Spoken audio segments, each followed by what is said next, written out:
Good evening, Twitch. How you doing? It's Wednesday night. Hoping you have yourselves a good week so far, and hanging in there until the very next weekend. For us tonight, well, we finished Battle Chasers last night on New Game Plus, and I had a lot of fun. But now we have a couple of days to kind of just relax and, well, just enjoy ourselves for a little bit. And as strange as it is, it feels weird that we're constantly going back to the Sega Mega Drive and Genesis Classics collection, but there's actually a good reason for us to do it tonight. The main reason, we're going to be playing Streets of Rage, the first one. But if you're a fan of watching Proton John, you probably are, or Hip Hop Gamer, or a lot of other streamers on Mixer, they actually had a event last week where it was basically playing and basically cheering on the re-release of the Sega Mega Drive and Genesis Classics collection. So they're re-releasing everything on the Xbox One and PlayStation 4. But along with that, if you want the Steam version, you're getting the huge update as well. So, if anything, we can take a moment here and show you what that changed. What got updated, what drastically changed, because a lot has changed, actually. And they're very subtle changes. I don't even know what to actually even call this here, because it's kind of hard to call this a port report, like in the name of Total Biscuit. But honestly, it's very fitting. And I have mixed feelings about all of this. Because the first problem, which you'll probably notice, is probably the first off, you don't have any screen showing the opening movie. Which is even weirder.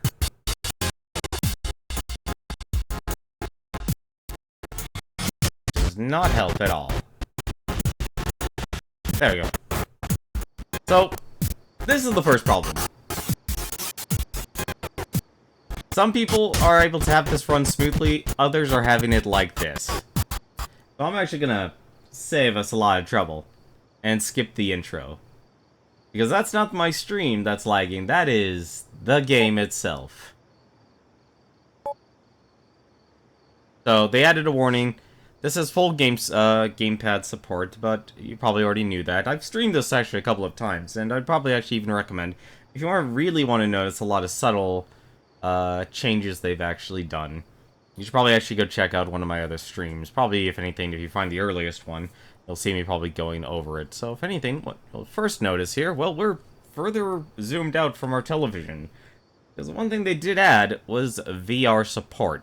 So, if you do have a VR headset, I don't know if it supports all of the headsets, because there's no uniformity yet or anything like that. I know some games don't work on some virtual headsets while others do. Your mileage may vary in that department. However, I don't own that, so I can't go over those in detail. What I can go over is options and everything else. So we'll consider this a, at the end of it, honestly, we wouldn't even call it a port report. For what Total Biscuit did at the end, it says, I'm just going to talk about the menus for 20 minutes. It would be that simple. It would be that simple these days. Thank goodness for someone like Total Biscuit. So the first thing, honestly, I should actually point out is, well, you see that the room is actually a lot brighter. And the room still does change with, the room changes itself. So I still like that. It does change. Like, if it's daytime, you play the game, it's actually taking note of your clock. Or your computer's timer and such. So that's actually a nice, touch. But, so there's room settings. There's also time of day. So I can change the time as well. I personally wouldn't even bother messing with that or anything like that. But, so you got just a lot of resolutions here. Supports full all the way up to 1080p. That's as high as it actually goes. So it goes all the way down to 800, 600. Remember, this was originally released back in 2010. So this is them basically taking 10 whole years So you can move up the quality to fantastic. I've always kept it at simple. There's also fastest. I don't know if that actually affects the intro movie. I somewhat partially think it does for some reason. There's VSync. You can also have windowed mode. I have that currently on, but that doesn't affect the stuttering for the opening movie. So I'm actually just going to keep those as normal here. Audio settings. Audio settings are actually also very straightforward. You can adjust the game audio. You can adjust the user interface volume. You can also adjust the ambient volume. That's basically what you're hearing right now, the crickets and the nighttime and such. They go away if it is daytime. And of course, you can always have default and such. A lot of this really hasn't changed. But the games, however, they have, actually. And you'll probably notice little subtle changes here. The first is actually the cases themselves. They've actually been updated, and you can also notice they also added extras, and you can also mark favorites as well. So you go to extras here, you can actually see if there's any sort of achievements or challenges that actually may exist. Another thing you might actually you'll actually notice is now we not only get the English version or the United States version. When it came to the update, we now also get, and also mods are still there, although from my knowledge is mods are currently broken. So I haven't tested that functionality yet. They're currently broken, unfortunately. But back to the regions here. So we now actually have regions. You can actually change the region. So we can actually play the Japanese version of Alien Soldier, for example. It's not going to apply to all of them, but it'll actually remember. So, and there are very subtle differences with some, when it comes to the region differences. I'll actually go over to one of them. Probably the most noted, I probably actually have made multiple complaints about, has actually been Streets of Rage 3, which they actually do offer the additional regions. Because, if you remember, I know it says EN, I believe that actually means it's supposed to be the UK version of the game, but they also do have... Oops, misclicked right there. Also have the Japanese version as well. So if you actually play the United States version of Streets of Rage 3, you might know I was actually complaining because if you play the game on normal for the US version, that's actually hard mode for the Japanese version. So if you actually want maybe the easiest time playing through the game and want to experience the entire story, you might actually, oddly enough, want to play the Japanese version. But you also notice, like I said, they updated all of the game cases here. They look a little, they changed the title, they alter the titles a little bit to actually fit with everything. But other than that, though, like I said, so there's extras. So we can actually go take a look here. There's leaderboards for some of these games. You can also change it to friends only. And of course, you still have the ability to have save states and such. Like I believe Dynamite Heady. Yep, it still holds my my files for Dynamite Heady. So if there's any favorite games you like, that's the reason why the dice block is there. You can actually press LB. Let's say Alien Storm's my favorite. It'll actually just put it right before, and you can even do the same with all the others. So you can actually kind of... They'll still maintain in ABC order as well. And you can just unfavorite them just as quickly. That's actually nice. Some nice entering inclusions here. Primarily because we got the other regions for a lot of other games, which actually is a huge upgrade. TV hasn't changed too much. It's actually pretty much just stayed the same. So it's still a CRT, still got the little generic CRT television here. You can go full screen, you could save, load, save states and such, and you can still hold select to exit out. And of course you can play from this if you really want that meta feeling that you're playing on a CRT television. Although I don't know why you would, because you would just have it in this resolution. Credits are still here. Books, to my knowledge, hasn't actually changed.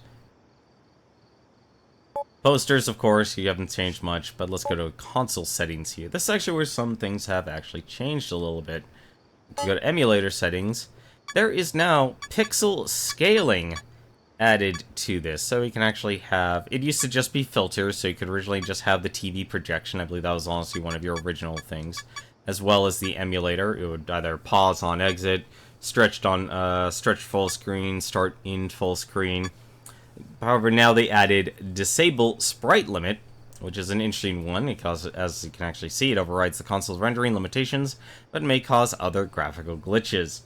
I don't know exactly what the graphical glitches are, but something tells me if you really want to make sure your game probably won't crash, which would be interesting that having an emulator like this crash, well, it'll still be there. And what is the newest edition you probably saw on the finals of the Mixer, on Microsoft's and Sega's Mixer tournament for this game? They added mirror mode. So that actually simply, all it really does is actually flip the screen completely. So even the scores, the UI, and everything will be mirrored. So your controls will actually, to my knowledge, still be the same. So the controls won't be mirrored. They did add border art. You can actually see that on the right right side underneath accept and revert. So we have black, stripes, streets, Sonic, wood. These are all added ones here. Circuit, grid, checkers. So they actually removed the original border art, and I'd say I honestly don't like it. Grid is technically the closest you could get, but the way grid is designed, it kind of gives me I don't know what the proper way to say it, but it kind of gives a very vertigo feeling, making the screen feel even smaller, and I personally would rather just have it be flat. Grid's the only one that actually has this angled approach there, and it makes the game playing feel very awkward. Grid, I believe, is your default setting. But they got rid of the old one, which I kind of miss. I'd rather use the old one, and you can see the old one if from any of my previous streams here. But for now, we're gonna play Streets of Rage, so why not? Let's actually just use the street. You know, I was actually gonna go black, but let's go for the streets border art there. I think that'll be interesting.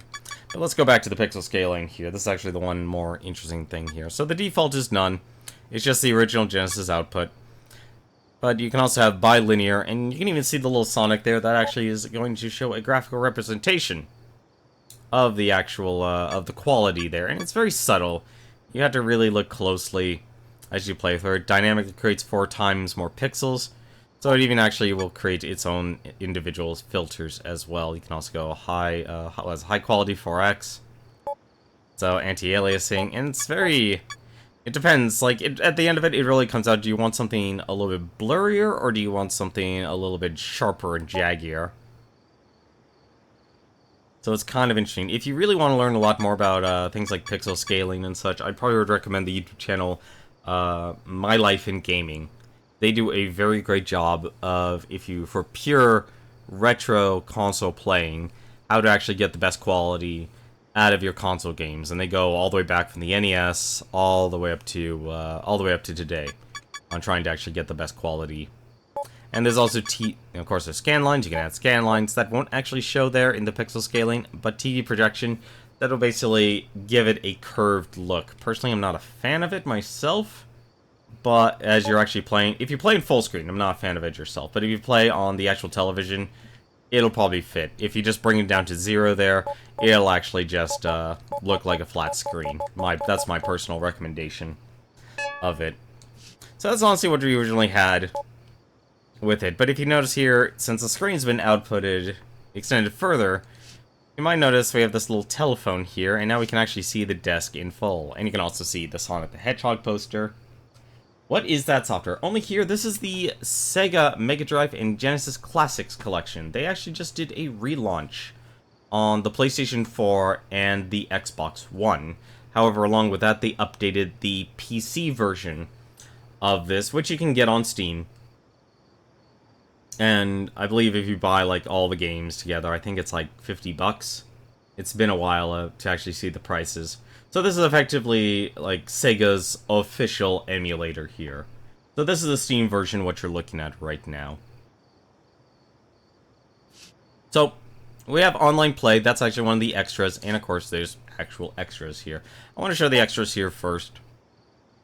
We actually have so they added a few things. So originally, the Genesis collection here, I'm just going to call it that for the sake of brevity, didn't have achievements. Now they actually have achievements. They also have now challenges as well in leaderboards. So achievements are very straightforward. These are basically all the Steam achievements in the game. So you can play multiple games. They're very light in their challenges. Most of them are. I'd say one of the hardest ones is Alex Kidd in the Enchanted Castle. Sonic Collection, collect 500 rings, columns, Dynamite Heady. Most aren't very difficult, to my knowledge, but the achievements aren't difficult, I should say. Finish Emerald Hill Zone with 5 lives, that's actually kind of an interesting one. Find the Secret Island. Some are actually a little harder than others, like beating the game Streets of Rage 3 just on normal. That's pretty difficult, honestly. Get to the final boss without using continue, that's also probably actually one of the harder ones. Some are easy. Sonic Spinball, just beat the first level. Sonic the Hedgehog one, and they're very specific on what they actually are and what they need you to do. So the achievements actually aren't overall so bad. It really is just play the game and have fun doing it. But you also have the challenges here, which are also achievements as well. So the game also has challenges. Challenges are actually things you can actually just play. They're basically, imagine loading save states. If you were playing this on a traditional emulator, like say BizHawk or SNES 9X or other emulators. But they basically give you challenges where you could just launch straight out of the gate and just play that challenge here. So like Comic Zone has one, Epic Comeback, and these are a little more difficult than others. Win the Kung Fun tournament when your health bar is looking low. Flicky, complete round 10 in under 2 minutes. Tough Nut for Dr. Robotnik's Mean Bean Machine, starting in the middle of the game. Get a score of at least 4,000. So these are where they actually say, you know what, we're going to make it a challenge. But thankfully, though, you don't have to actually... You can just launch the challenge as is. You don't have to actually work your way up through to the challenge and then try and play in a very obscure style. So it's honestly kind of nice. So like Streets of Rage 3 here, beat Mona and Lisa when they say twin bosses at the end of stage 2 with just 10% health remaining or less.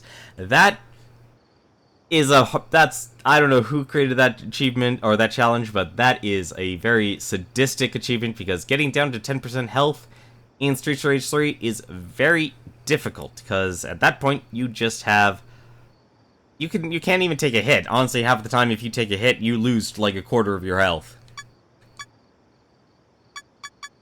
So, the challenges, if you actually want challenges, they are a challenge. And of course, we have leaderboards as well. And they are very specific to some of the games here. I'm actually surprised Final Fantasy IV actually has... Oh, Meseta. Okay, how much money you have, that makes sense. But of course, like with any good leaderboard... Let's see here. I only been messing around with Streets of Rage here. Let me see if I can actually go to the very top of the leaderboard here. Can I go to the top of the leaderboards here? Oh, is that page up? That is page up. Let's actually try and find something I haven't. So columns here, easy mode. You know, those might be legit scores, actually. Originally I'm actually thinking that the, oh my god, actually, this might be one of the few times. I originally thought the high score... Okay, that is a hardcore Puyo Puyo player right there. I originally thought that this would be a, that the scoreboards would have already been hacked already. Because, no offense to a lot of people who love playing arcade games and stuff, like this, the update came in yesterday. And you already have insane scores like this, so it's kind of hard to tell if these were actually, like, honestly, initially, you just want to go, because of my cynical nature, I'd want to say, these are hacked. Okay, there's no way. That's a head scratcher right there, if that's actually been hacked. And I'd honestly be interested in how a person actually would hack an emulator within an emulator. But finally, though, we do have the online multiplayer here, and this is actually where it gets interesting. This was the added functionality that was put into the Steam version, and I guess that's their selling point for the PlayStation 4 and Xbox One version. They added online multiplayer. Unfortunately, I did some testing with it, so this is a very small sample size of my testing with it. I can't tell if it's peer-to-peer. It's most likely is peer-to-peer, but it's not the best. And unfortunately, when it comes to playing retro games online, it needs to be perfect. There is no compromise on that. And of course, it's going to be very difficult to have retro games, or trying to get retro games and have them have some sort of online capabilities.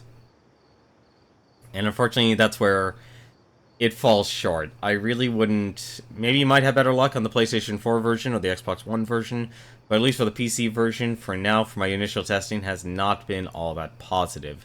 It works, but there's a lot of stuttering, a lot of frame dropping, and it's those little, like, when you get into frames and stuff, like, say, so here's actually the list of games you can actually see, and you can play with random people as well, I should let you know. You can actually play with random people. This is actually the entire list of games you can play with another person. But as you play, like, say you play a game of Streets of Rage, every single frame matters. If it's not running smoothly the entire time, you're not going to enjoy what's going on. Dan the Enigma, thank you very much for the host. Brian Boltano ruined your run. Why would you blame a man? You should be accountable for your own actions. I hope you actually did well on your Kusa Grande match, though. I hope you did well. I hope you and K-Head both did well in that. But we're basically doing a pseudo port report of the Sega Genesis Classic Collection. Got second. Congratulations. Well done. Tackled a man off his snowboard and cost him 2 lives in 1 shot. That sounds about right. Let's see here. Who's here? Laid One Rex, Rhyme and Tari, Stan the Enigma, Dr. Pepper Napalm, Drakendite. Thank you very much for the host. K-Head got 4th, sadly. Well, unfortunately, someone does have to lose in tournaments like that. Don't worry. The only thing you can do is, if you actually want to, you can actually play better. But right now, I'm going over the online functionality here of the Sega Mega Drive and Genesis Classics collection here. What you're actually seeing here is a list of all the games you can actually play online. It's actually a lot. And if you are just playing with randoms, you can select which games you prefer to actually play. So you can choose, just gonna make a small list here. Say like you only want to really play Biohazard Battle, you only really want to play Golden Axe 1, or Sonic the Hedgehog 2. You can actually just limit it to that, and so it'll actually look for people who want to play that game. And of course, you can just choose to play all of, you can just choose to play all of them, or you could disable all of them as well. Although, that's kind of defeats the purpose, though. One interesting thing, though, about the matchmaking. This does have invite friends. So you can actually invite a friend over to actually play games with. Like I said, unfortunately, it's not the best. But one interesting thing about it, when you are connected to a person, a couple of things. One, you can actually stay connected with a friend, and they can still play a single-player game. So if you noticed, Alien Soldier was actually not on the list. Person can actually play Alien Soldier and the other person could watch. So it would have to be the person who's initiated the game. So whoever sent the invite. Enjoy your stay. Thank you very much, Dr. Pepper Napalm. Hope you enjoy your stay as I play a lot of these games here. We'll get to Streets of Rage in just a moment. We're actually at the last section here of the port report. I can't believe I'm calling it that. I'm a terrible person. But Alien Soldier, you can actually play this game solo and have the other person just watch. Unfortunately, the issues such as stuttering, frame rate drops and stuff will actually persist, regardless if the other person is actively playing or not. So, unfortunately, unless Sega does some major improvements with the netcoding, you probably wouldn't actually want to use the online multiplayer, and because it just has to be perfect. There's no ifs, ands, or buts on that. But for now, though, why don't we actually play a game I've actually been waiting for. And this, now I understand why Total Biscuit took all of his time in the world making videos like this. It is hard to go over everything with a fine-tooth comb. Community's acclaim spreads. Mika GM, thank you very much for the host. Hopefully you had yourself a wonderful stream. For all those who are watching, we're about to play some Streets of Rage right now. And we're going to play it on the hardest mode. And I just realized I forgot one other thing. So why don't we use our lovely functionality here. You can actually just hold select and actually pause. Probably the most important thing. this is, if anything, the one thing I would like people to actually honestly let Sega know and give them their feedback. Input options. Unfortunately, this game, before the update, had complete controller customization, both for the keyboard and for the controller. For the controller, and this is what's going to make this a very hard stream for me to actually beat Streets of Rage, there's only two layouts. Only two. Layout 0 and Layout 1. Originally, so if you might notice here, if Layout 0 is what I'm actually going to use here, you see A is B, B is C, and X is A, so kind of makes sense. So, just kind of goes down there. A lot of controls, though, back in the day, had things a little bit differently. If you notice, Genesis controllers were very special in their layout. And I'm used to using X as like your punch or attack, and A as your jump. Very traditional. However, this and a lot of old Genesis games, you weren't able to adjust the controls in the game. Some you used to. But for most, though, you can't. And I really honestly say, in terms of accessibility, to actually restore the complete controller configuration.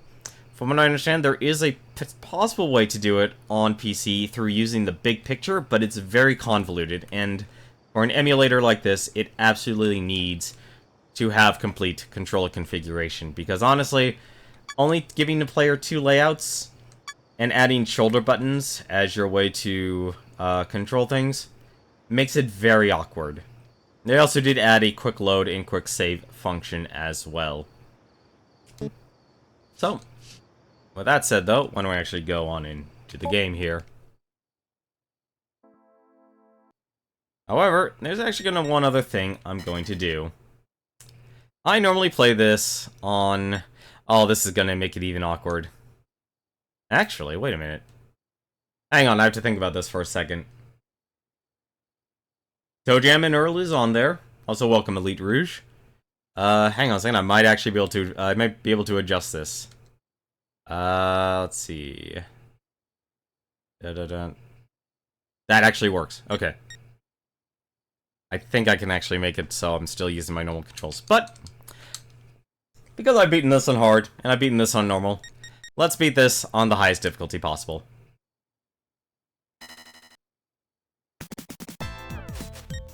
And let's play as good old Axel.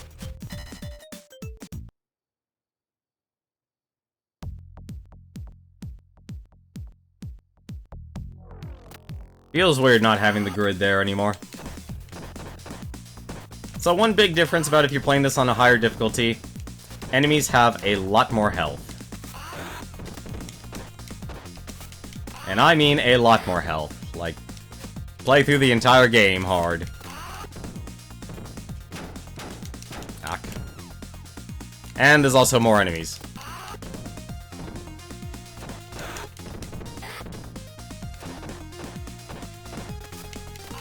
So this might take a little bit longer than normal, and hopefully I can actually beat this. If anything, I actually do expect to lose. But how are you all doing tonight? Did you enjoy the Kuso Grande match? And also Mecha GM's stream?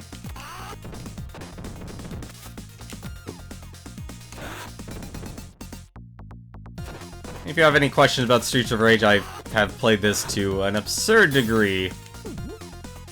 I kind of know most what's going on here. I'm going to take a lot of damage, though, just to let you know. Because along with harder difficulty, they really just made everyone stronger and do a lot more damage. And a lot more aggressive.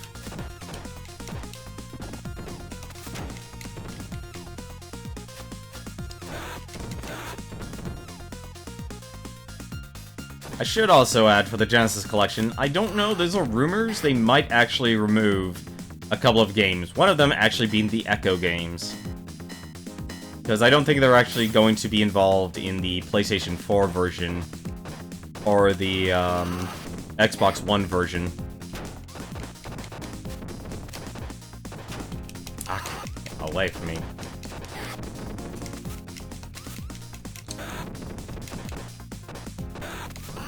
It's gonna be very awkward. going through all of this. Aw, damn it, the one thing I didn't want to pick up.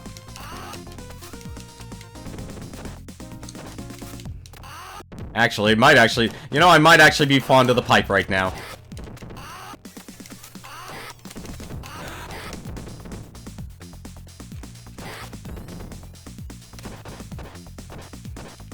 I might be fond of the pipe, because there are more enemies. And I should probably actually also adjust one little thing here. Unfortunately, I kind of missed it.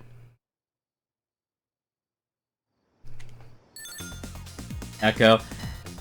As much as Echo took me way too long to beat as a game, but at the same time, I'd rather have it not be removed from the collection, because it's already here in the library. I should also damn it.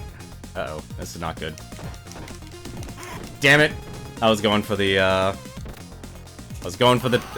for the turkey.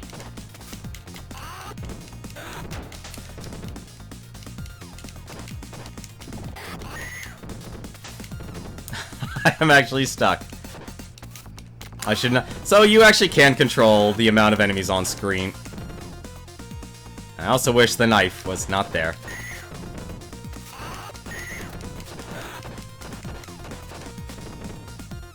Echo is a very difficult game. It's an extremely difficult game. Let's actually get rid of this knife here. Might be able to throw it at him. Nope. But I can still suplex him.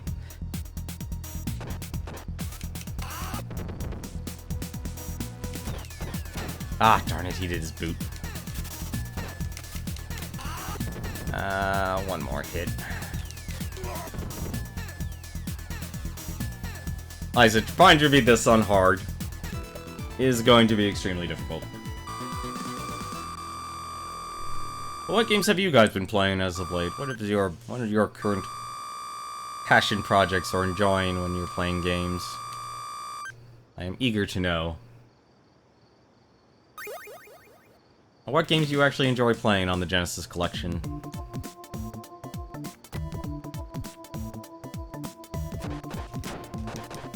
This is actually turning into a really... I actually learned to really enjoy this beat 'em up. I'd say this is honestly, if you're really looking for the easiest, the beat 'em ups to actually go through, I would probably say Streets of Rage 2. Because that's where they start adding special moves and such.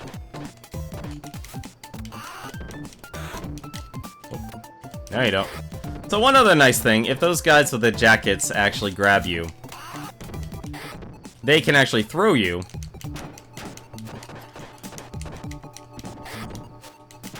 No, stop that.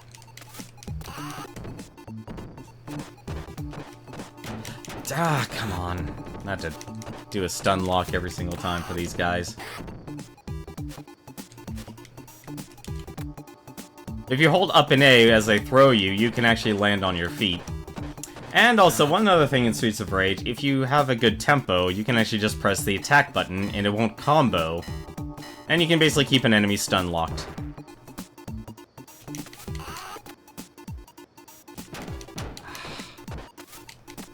Fortunately, I'm just gonna do this. I normally save these for bosses, but I'm hoping there's health there. I should actually kill a couple of them. And the food. Like I said, I think the hardest part of this is because everyone just does more damage. And if you don't land your hits, and this is why I say like that every single frame matters for online multiplayer. It also helps when you don't let yourself get intimidated by having an enemy behind you. I would probably say the jump attack is actually probably one of your most important functions in this game. I honestly don't think I'll be able to beat this on hardest just because of how brutally difficult it is.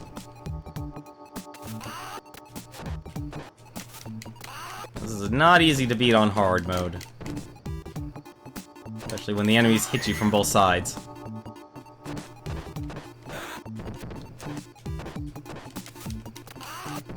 I think the only Genesis game you have is Sonic 3. Well, you can buy each game... So they actually sell the game as a pack, but they also sell it individually. However, you have to actually look up each game individually.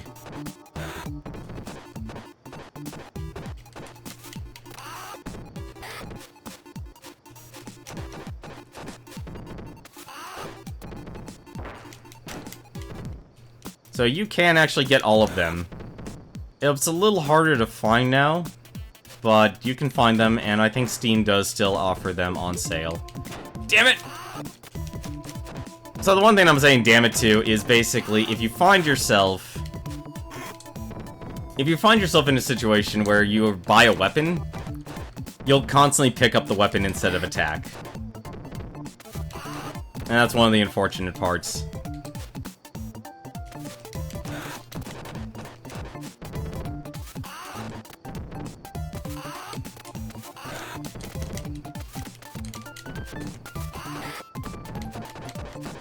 I'm so not used to these guys having so much health. It's absolutely ridiculous.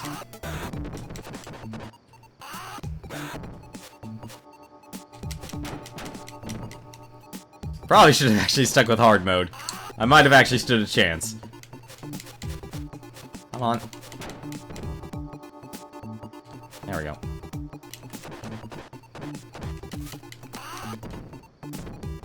Really?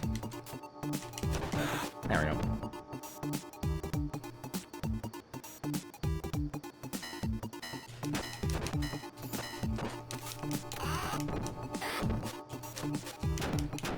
No.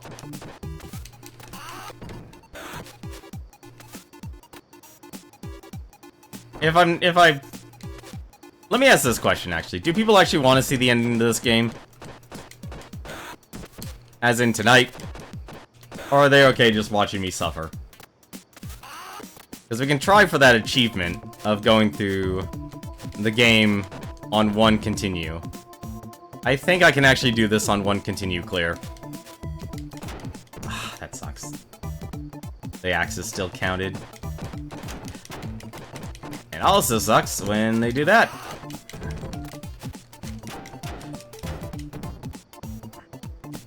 I'll forget it. I'm only gonna last one hit against the boss.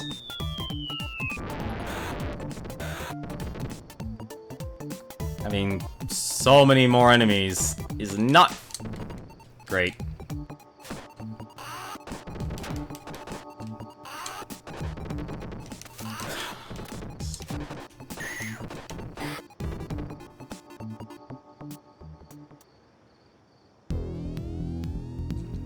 Because you only get 3 continues, unfortunately. Ah, of course. And the one thing I'm not supposed to do is jump. Like I said, these guys do a lot of damage. And I mean a ridiculous amount of damage. I don't think it actually even saves. But we'll see if it saves. Unfortunately, selecting your initials still takes forever. Why don't we actually... Let's just keep going. Alright.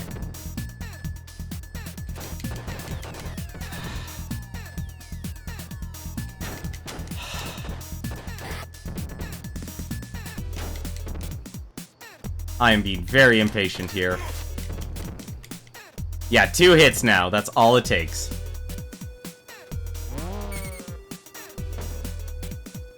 I wouldn't be surprised if Mr. X just one-shots you every single time.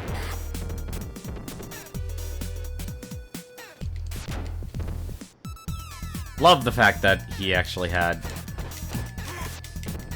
Never mind. Yeah, he just 2-shots you.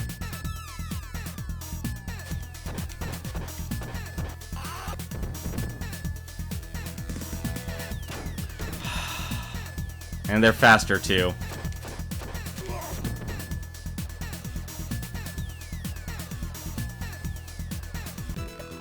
I'd honestly be interested in seeing someone being able to go through this on the highest difficulty without, like, one continue clear.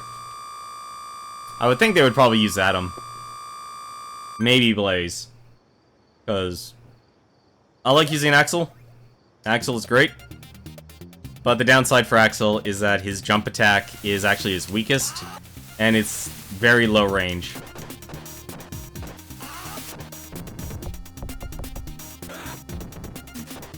I think it's also at this point you start to learn that the bat and the bat and pipe are actually pretty decent. Because of how much damage they do. But the downside is that you leave yourself so open to attacks. If you can't get your timing right, you're gonna find yourself in a world of hurt.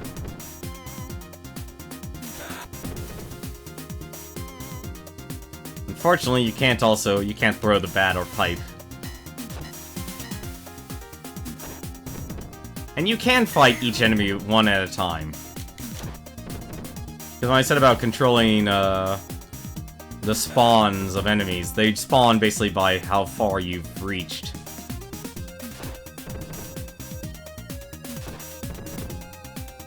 So if you're actually willing to take your time, you probably wouldn't actually have to worry as much.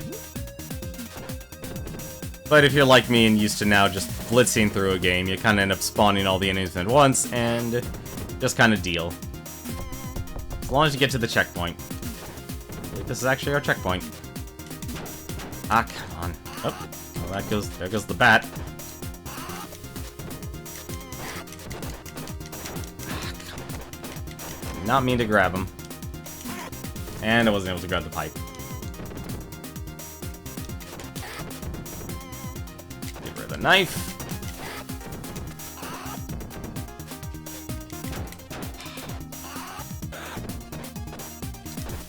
What? So you can throw your enemy over your shoulder if you press left in attack, but half the time you end up letting go of your enemy.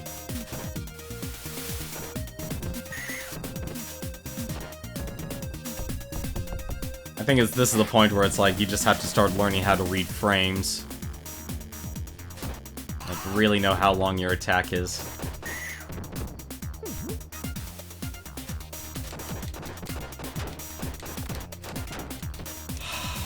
Stop that.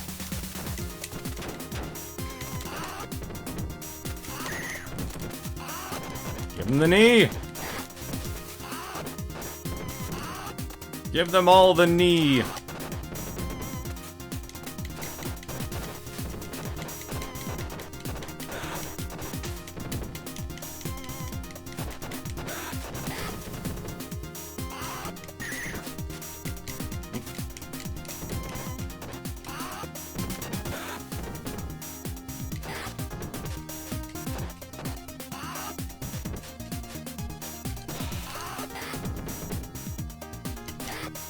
Get out of here. There we go. I'm trying to think how far I could actually get. I might be able to get to, like, stage 5. Would you throw your knife at me? Have your knife. Never mind. I'm not gonna get there. I might get to stage 4. Come on. 4 hits, and I'm already at 1 hit. Never mind. Alright, I can take 6 hits from these guys now. Used to be able to take like 20.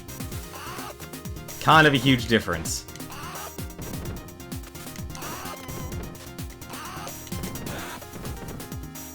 Kind of a huge difference. Now let's just abuse the stun lock. I was honestly hoping to get more points so I could actually get another life, but that's apparently not going to happen. Oh, here's stage 3 boss. I also did learn from playing with meds that just go here. Ah, One hit does 90% of my life. You're kidding me.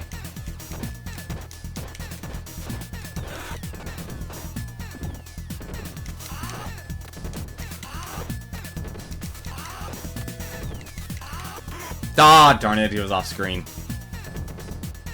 I should have used, my bomb. That's my downside, is you should honestly abuse your specials. He's probably not dead yet. Nope, he's dead. But I'm playing multiplayer, I was trying the online multiplayer with meds, and I found out that on multiplayer, they actually spawn 2 bosses. That's kinda brutal.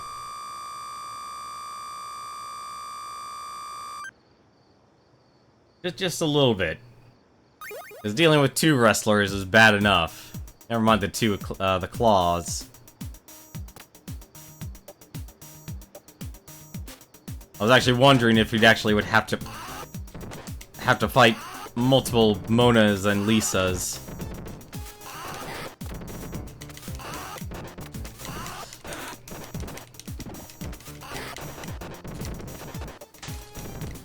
I've done this to myself.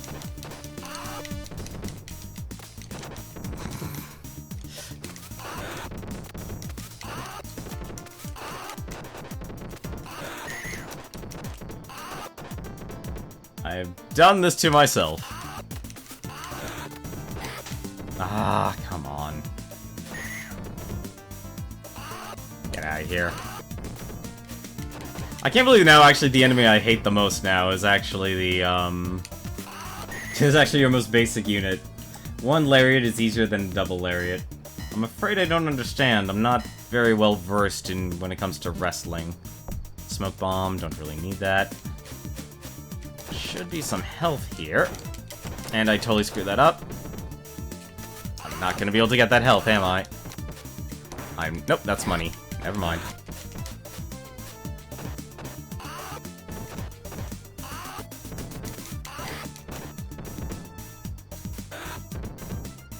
But money is points. I've never been a wrestler. Or had passion for it. Thank goodness. I needed. Actually okay with that. I was okay with that until that happened.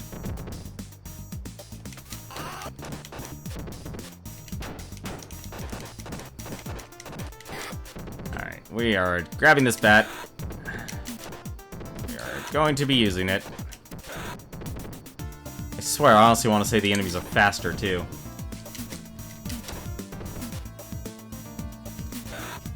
The only wrestling I really know is wrestling from the Olympics.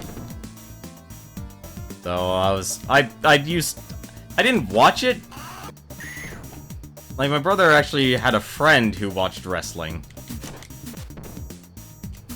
But that's as close as my experience with wrestling. Unless we're counting the Pro Wrestling NES game. Unless we're counting that. Just a generic wrestling move. I don't know anything about fake wrestling either. Well, let's not call it fake, because let's be honest, the stunts are real. Those people are actually hurting themselves a lot. For people's entertainment. Alright, that was just funny. No, you are coming this way. You're moving this direction. And I need you to not go that direction.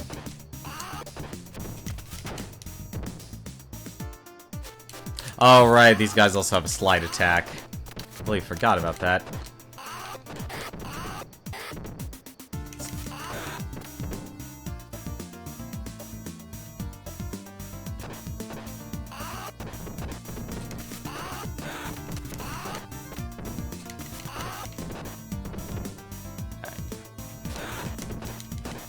No, you don't. I see that guy with a knife. I don't trust anyone with that guy that charges with a knife. Can I even throw the bottle? No, I can't throw the bottle. That's actually bad. Kinda wish I could throw the bottle now.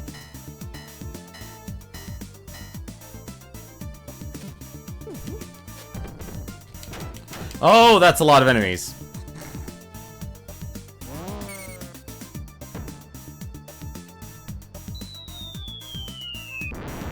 That was way too many enemies, I'm sorry.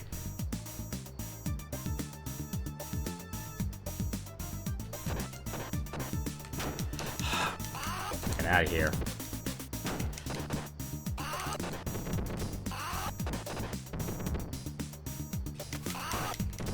Yeah, that guy with the knife.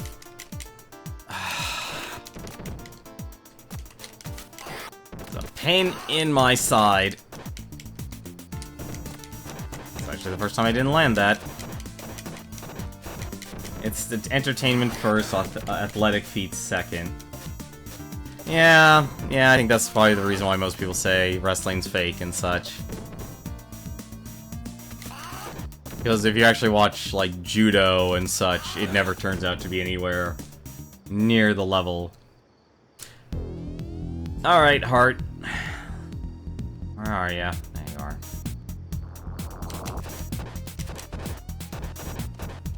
So Heart's a very interesting enemy. Gonna do this. You can actually beat him by not actually touching him, and you don't want to touch him at all. Because if you throw him... If you try and throw Heart... We actually did a very good job killing him. If you throw Heart, you'll actually squish yourself, and you'll pretty much kill yourself if you end up grabbing him and trying to throw him. Doesn't matter if you try and throw him, whether you're behind him or in front of him, he will squish you, because he is just that fat.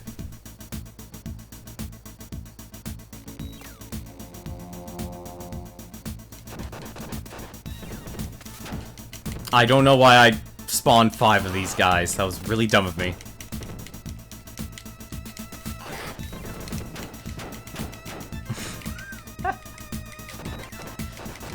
It used, you know, back when you play this on normal, there's only like 3 of these guys.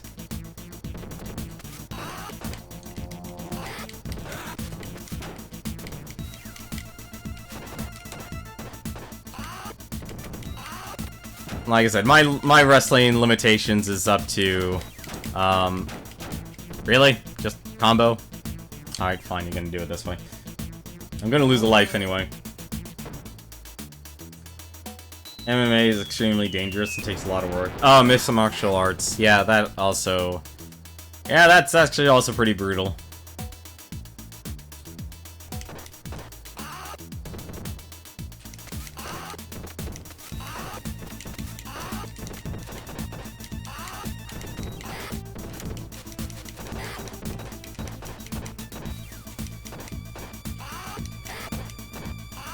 Alright. Hopefully I killed him. No, I did not. And he runs you over.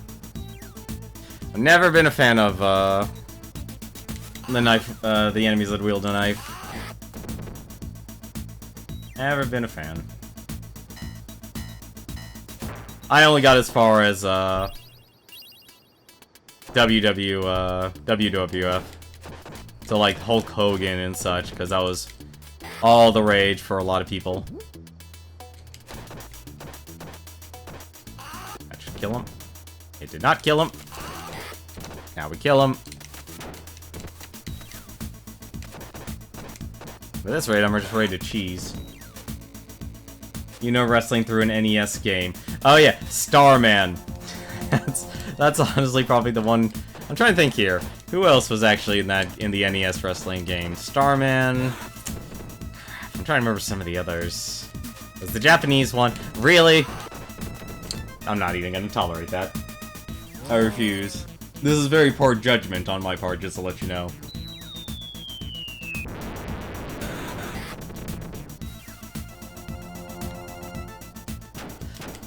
And of course the blue one despawns that. I learned rules to tennis and how to play tennis from Mario Tennis and the Game Boy Color. You know, I was actually thinking today, because... was it? I believe they call it, what was it called? What was it gonna be called? What was it? Aces? I believe it was gonna be called.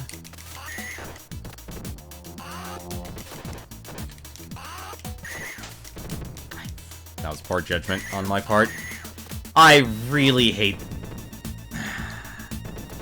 I hate that they go down and become invulnerable. That's the gimmick, for them. God, it's like everything I learned is wrong.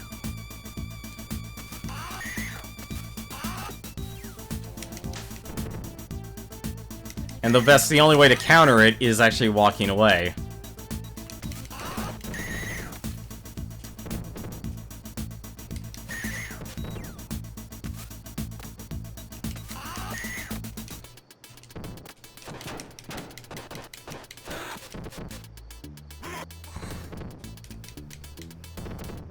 I was thinking of actually playing the GameCube Mario Tennis game, because that's actually a lot of fun.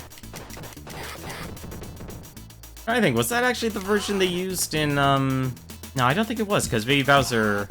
Well, Baby Bowser actually did exist during the time, but...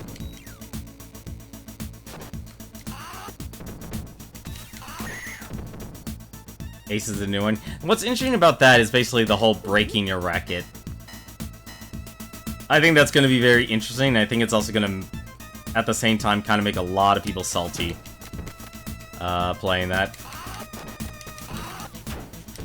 How many enemies can respawn? I'm actually honestly curious right now. That is a lot of enemies. I've never seen it. Oh, that is a lot of slowdown. You know, Shadow Mario was a character in the GameCube one. Really? I played a lot of Mario Tennis, but I didn't really get far enough in unlocking, when it came to unlocking characters, because you had to play that. I mostly played it as a... Oh, right, I completely forgot the wrestlers again. Oh!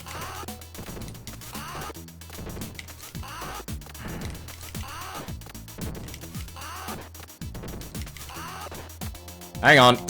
Need to focus. Because he's gonna have a lot of health.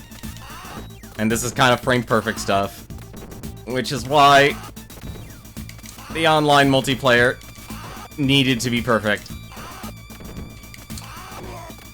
Got him.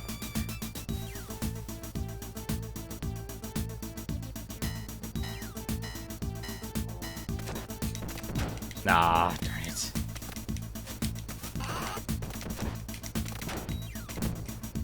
I like how the back kick, for some odd reason, doesn't do a lot of damage. And I don't know why. You know, gentlemen. Oh, of course. I didn't even get to Mona and Lisa on hardest. Alright, let's actually reduce the difficulty. And let's actually beat this game. Let's Raffle Stomp it. We were 4 stages off, actually. I'm trying to think. I always end up... It's weird. I like Luigi as a character, but when it came to, like, all the Mario Kart and the sports games and such, what I ended up doing... let's see... Did that change? Hang on. This is why I made custom controls, because I didn't want to deal with this whole rigmarole. X is A, okay. If X is A... Okay, yeah, that's fine.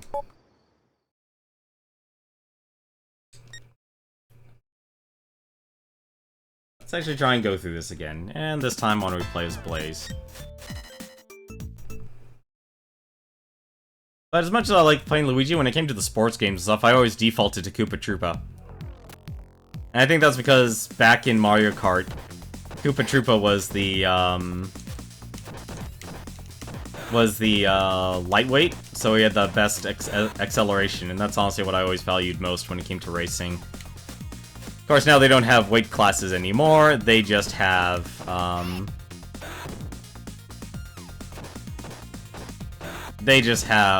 like, you design your own karts now, and I never actually went, like, I stopped playing Mario Kart games when it got up to that point.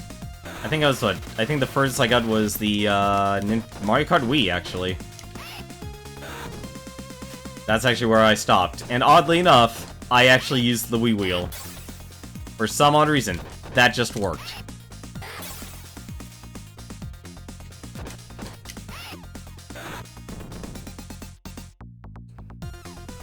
It worked, and it was glorious. And yes, we're gonna zoom past all of this. Just to kind of show you the difference. Look how very few enemies exist. And look how little health they have. Really, actually hit me. Like, like, normal is actually where this is fun. You can definitely also enjoy this on hard. Hardest, you're gonna be a sadist. You actually really enjoy it.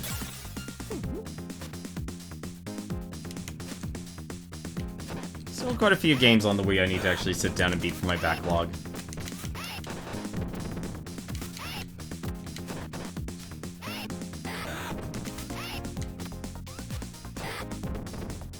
You didn't care the Wii Wheel wasn't the best for online, it was a fun way. I'd agree.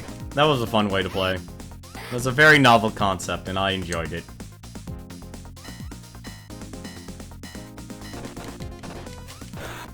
Also, I love how I just end up making this about Nintendo games. Which I have gotten into Splatoon as of late. Now I'm just being careless. Get out of here.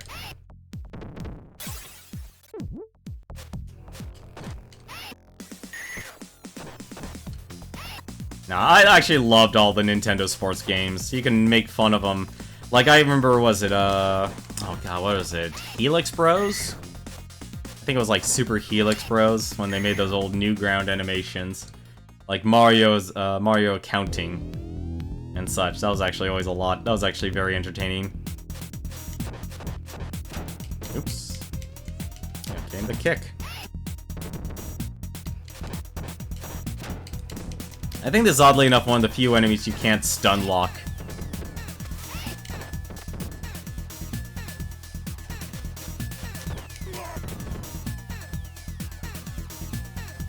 Early online play, phew, you're really reaching back there when it came to online play. I remember actually buying, and I still have it, the broadband adapter for the GameCube. I have that installed in my GameCube, and trying to use Warp Pipe. Just so I can play, like, so I can try, I never actually got it to work, to play games like Kirby's Air Ride and Double Dash. That was like the only two games that that application was supported for. But I could never get it to work, ever.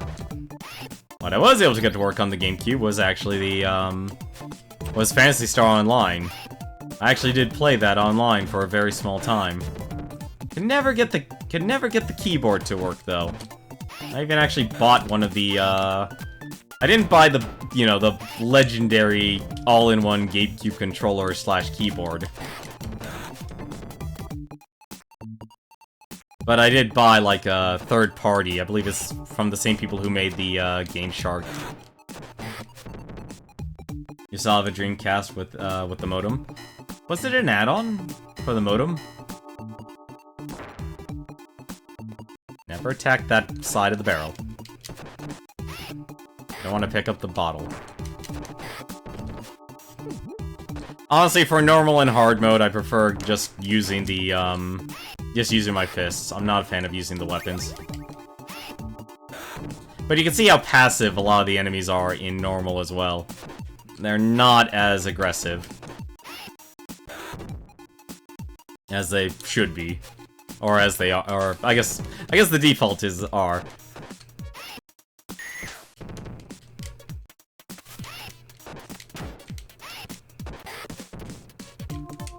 No, you don't throw me, I throw you.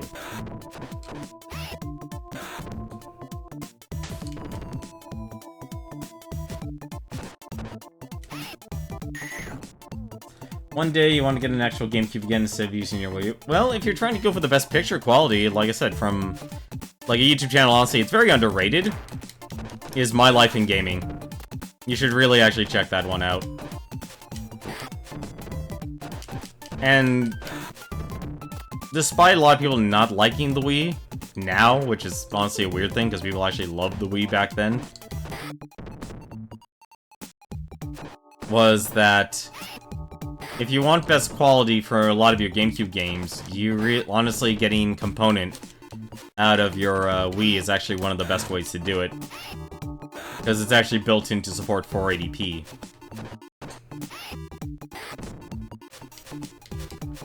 But if you're looking to go for, if you're looking to go for, if you try to use the GameCube itself, it's very rare to actually get GameCube component cables, because those are extremely expensive. I think they're around the range of $100 for those,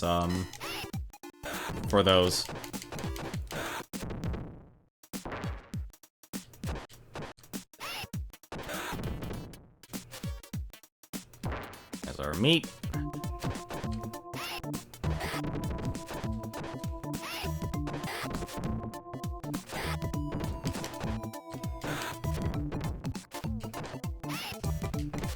Surprised I actually missed that. Oh! I'm just missing everything.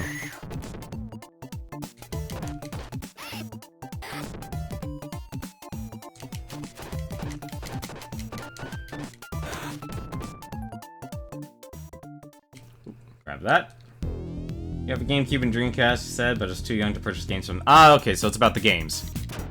Ah, I got the hit.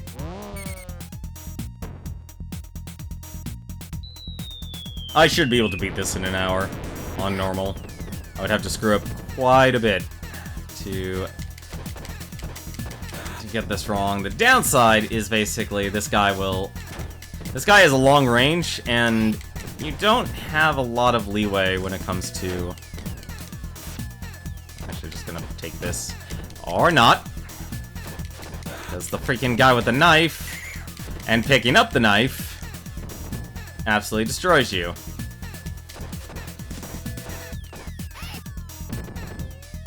And let's just kill him.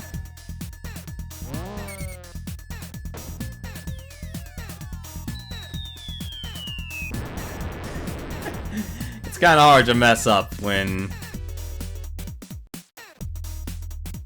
I don't know, a lot of people get distracted by chat, and I understand if you're playing like a racing game or you can get that moment where you need to concentrate. Completely understand. But honestly, it shouldn't be too bad to actually go through this on normal. I'd honestly say just enjoy the ride, enjoy the music, and relax and let us in. Just chill. Hi, would you go and take care of him for me? Thank you.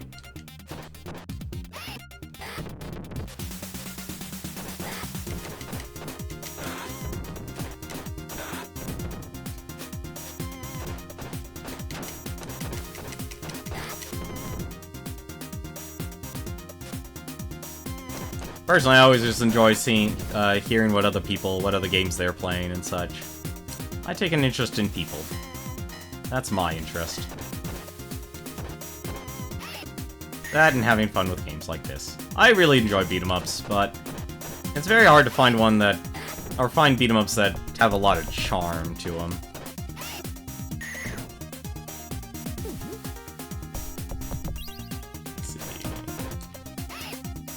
Personally, I think this honestly, like, it's weird. Like, I never actually got to play the Streets of Rage games, but honestly, this is proven to be a very solid beat-em-up game. Like, it has a little bit of technicality, enough difficulty,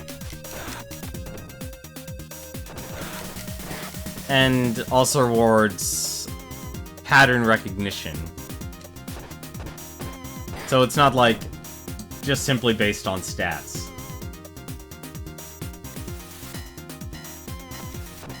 But there is some exploits, like the punch exploit here. As you can also notice just how easy it is, actually.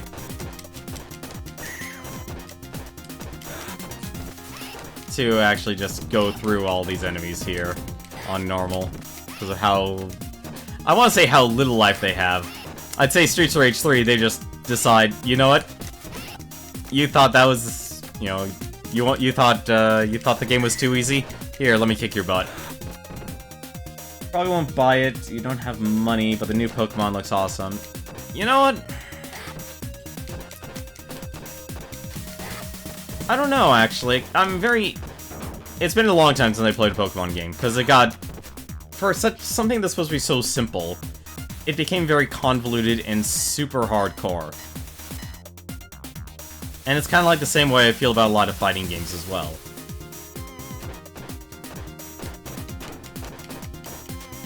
It's like there's this like, very niche group of people who basically have made the game so serious. And if you run into one of those people, like, say you play online and such, it makes it very difficult to actually become enjoyable. Surprised he's actually not dead. You. Okay, good, you're dead. Like, honestly, I think it'll do well. I think it has the right novelties, and it's actually really playing into the strength of Nintendo. As long as the developers realize that they're using a tablet. Alright, so I should need to stand around here. And the other guy screws it up. Thanks, dude.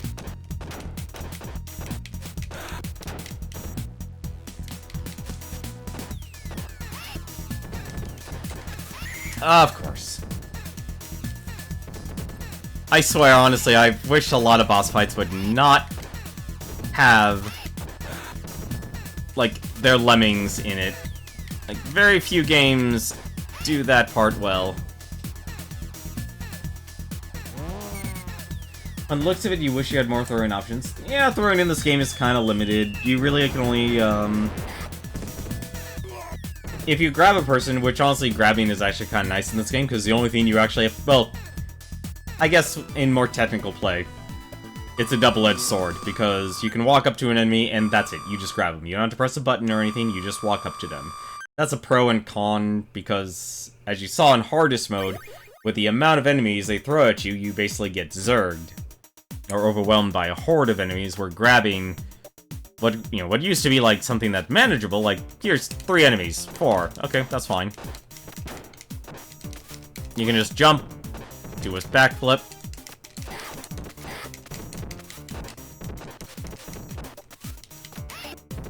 and take care of all the enemies. Not so much when you're dealing with a... Not so much when you're dealing with, like 3 or 4 guys. You could really just kind of blitz your way through a lot of it.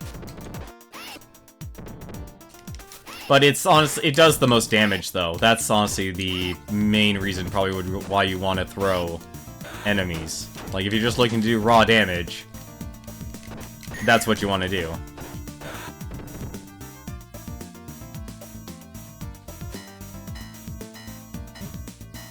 I always forget that's a smoke bomb. I don't know why. And you can also do, like, those exploits because of how slow enemies are going to be. And also throws give you invincibility frames.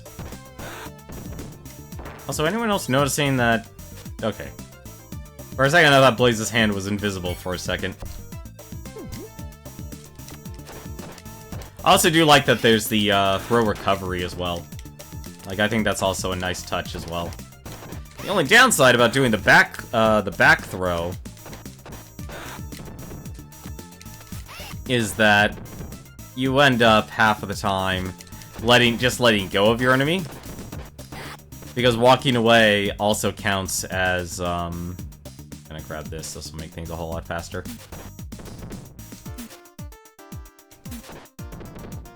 If you walk away from your enemy, they'll actually end up you'll end up letting go, and you're just opening yourself up to take damage, because then you're facing away from the enemy. Life. See, this is much more manageable.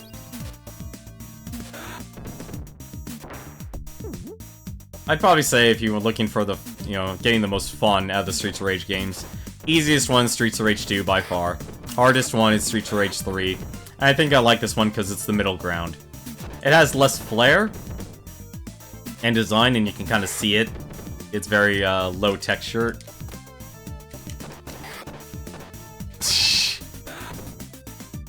Today in Natural Selection...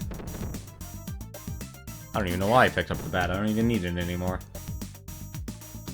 I don't know. Like I said, if between the two, I probably would actually buy Let's Go Eevee over Let's Go Pikachu. But I'll be honest, I kind of wish they would make it just be, just Let's Go Pokemon and just let you choose who you want your partner to be. I thought that would actually be the best.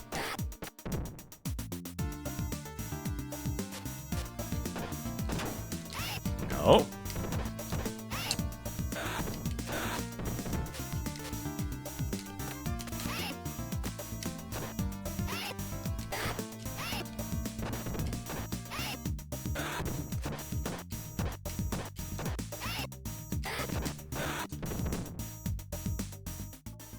Honestly, I think it's fine. Like I said, I like games that keep things simple and are very self-contained.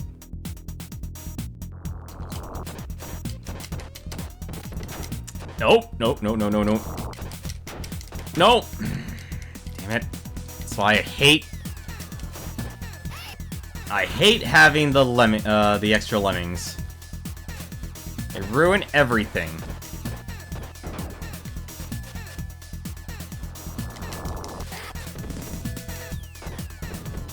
I swear... Swear to God, they ruin everything.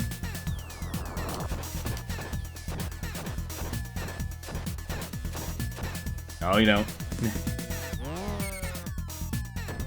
That's the rumor. The rumor is they're saying the Let's Go Pikachu and Let's Go Eevee are, going to be, Pokemon Yellow. Which honestly is... it's fine. I could also understand the hardcore players who bought pretty much every single Pokemon game not like that, because the main criticism I'm hearing is not Kanto again. Which is kind of strange, because I don't... How many times have people actually gone to the Kanto region? Or I guess it would be like... yeah, it would be Kanto.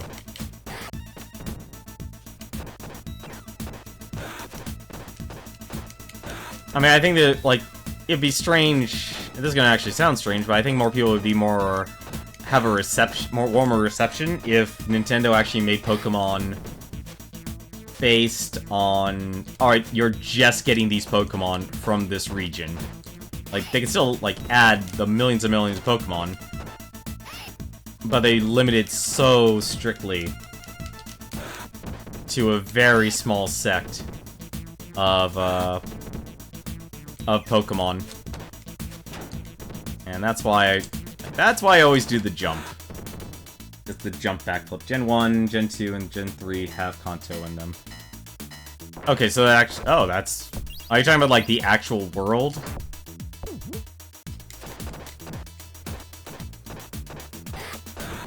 I guess that's my question. So, like, you can actually just go through the entire Kanto region? Oh. Damn it! That's why I don't like the weapons in this game. Like, the moment you get hit...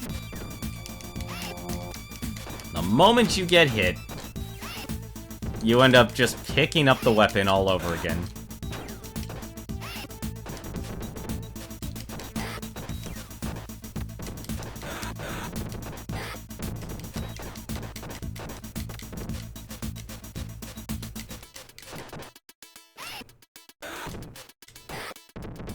Gen 2 and 4 have silver and gold in their remakes. Interesting. Like I said, I stopped at Pokemon Blue. That's where I stopped. I'm not a fan of the ones that sit down, because all they'll do is just attack once you walk away.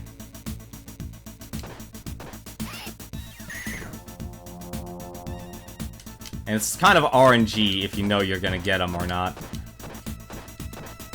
Nope. Ah, darn it. Fine. Here.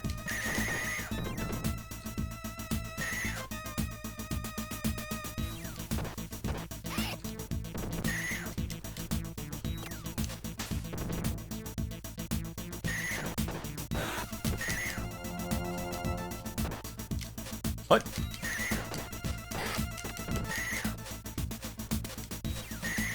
Alright, this is gonna take forever.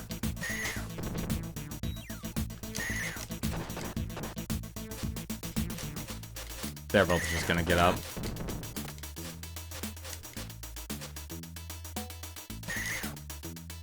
Not a fan. Get out. Only the ones in black that do that for some reason. I mean, it's the thing that makes them different.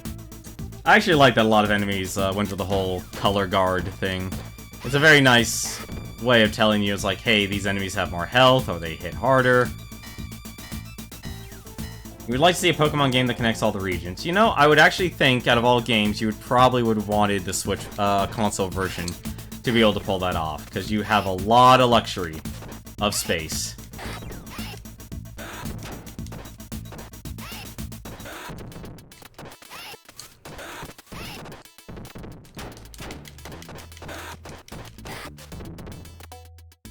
Like, I would think that would be your, that would be your goal. I don't know why I don't pick that up. I'm not gonna need it right now. There we go. Should be our wrestler friend. The one downside I'm actually not used to. I'm used to playing,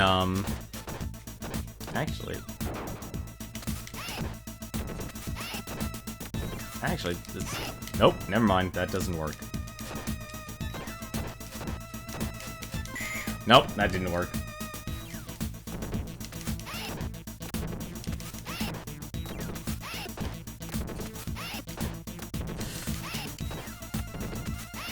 I screwed that up. I am just screwing this up. I'm sorry, I'm just used to playing Axel over Blaze. I just know how to play her a lot better. Or I know how to play Axel a lot better. Well, at least I've got an extra life out of it. And why don't we take this with me?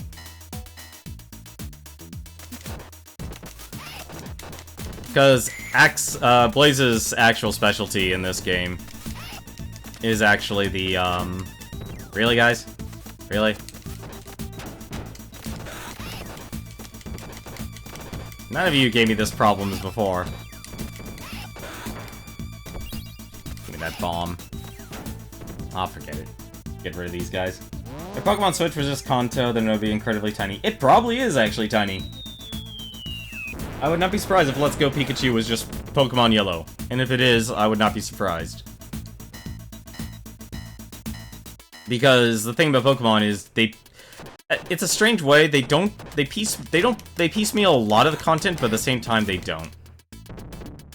Like, it's just very certain aspects. Like, you have this entire world that they're always constantly remaking and adding new Pokemon and such. And yet at the same time, these guys are usually never this aggressive. That's the obscure part here. But they always just give you, like, one area, and that's it. So it's never going to be, like, it's never the entire thing. Ah, stupid knife. There we go. And here's where people really learn to hate this game. Mona and Lisa. Or is what you're probably actually used to seeing. Bunch of... I didn't see them actually. I'm gonna get a lot of characters mixed up here. Ah. I don't have them in the rhythm. I need both.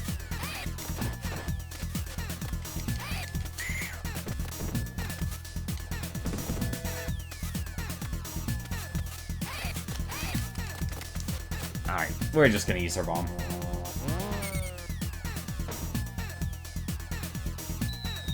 You're right, they could probably actually do DLC, but I still see Nintendo as like, here, let's just release a whole new game.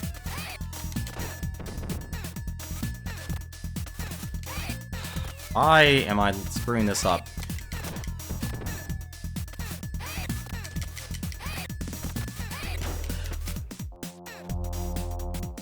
So the strategy with Mona and Lisa, you actually just want to fight them on a singular plane. But at the same time, you have to land the attack.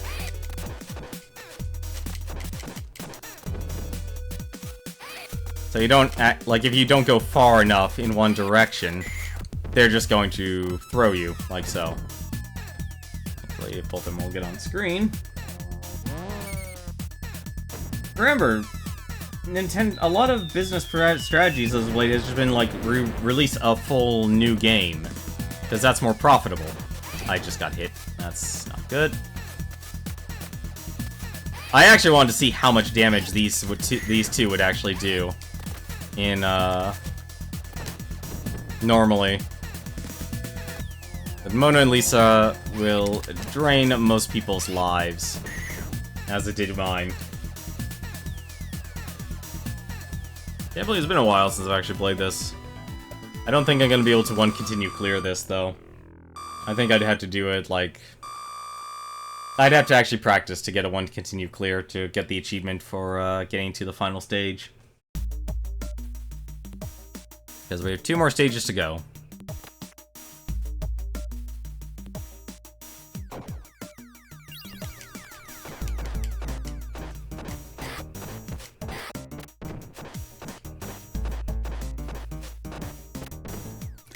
I mean, the one interesting thing is, like, they're including the integration of Pokemon Go. And I think, honestly, you'll probably see more... At least if you're a really smart developer, you will actually create, like, a mobile version of a game and integrate that with, integrate that with the, core gameplay. Or make it a side benefit. So, like, they're including Pokemon Go with Let's Go Pikachu and Let's Go Eevee, which I think is smart. I think that's going to be really well... I'm hoping it'll be really well done. No, you don't. Or yes, you do.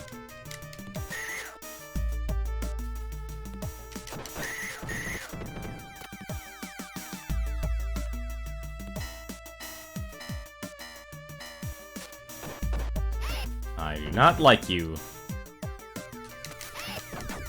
I do not like you, Knife Man. Ah, stupid. Get rid of that knife.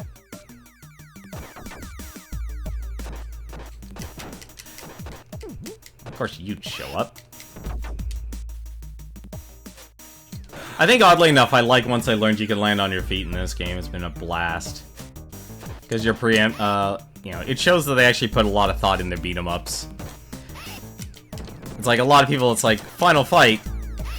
Honestly, between the Final Fight and this right now, I'd play this 100 times over. Because aside from, like, Sacrifice, I completely forgot I had to fight you again.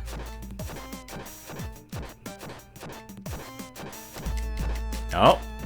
Get away from me. Up!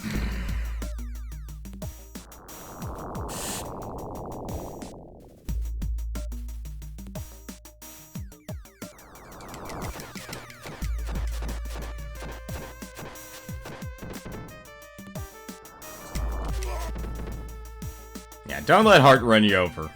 Or don't get too close to him that you'll end up grabbing him. Thankfully, though, they do give you meat.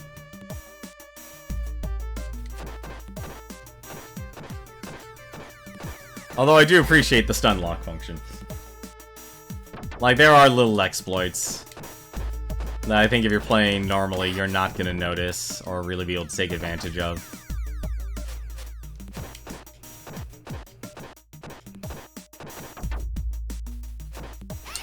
I should get rid of you.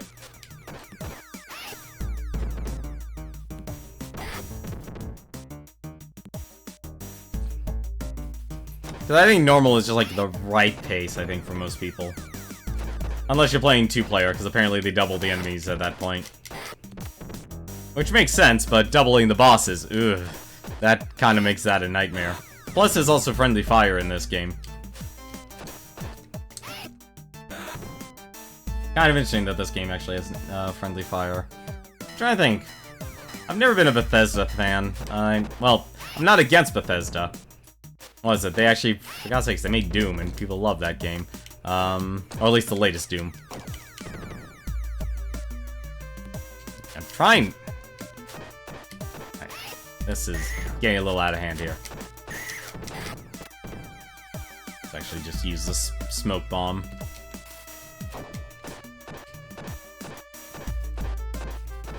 But them creating a survival game kind of makes sense with Fallout. It just fits. Not gonna do a dance with you. Okay, I guess you're gonna hit me anyway.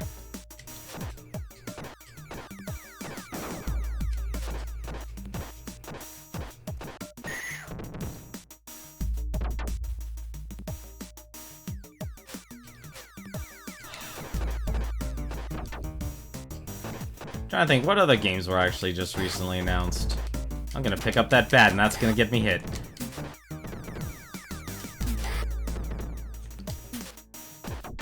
Good job. Have that.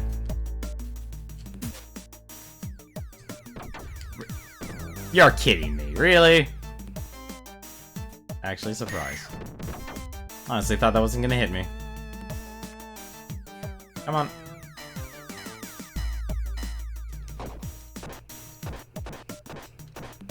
This is what I actually need. I need that second bomb. Extra life is very nice.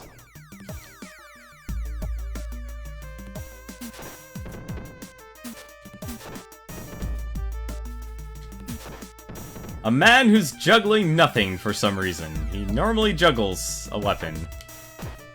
There's the torches. They're invisible. That's his gimmick.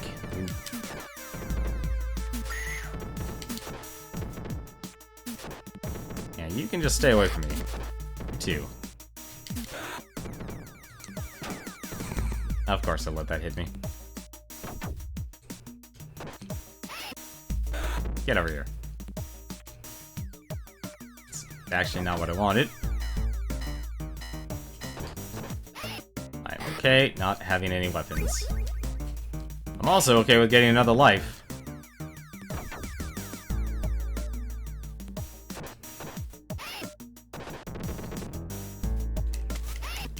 I'm trying to think, like, what... I really actually need to realize, like, what game I actually do want to go, to actually get next. Can't actually think of one that I want to buy right now. I know Moonlighter's out, but I'm like, I have Reciteer.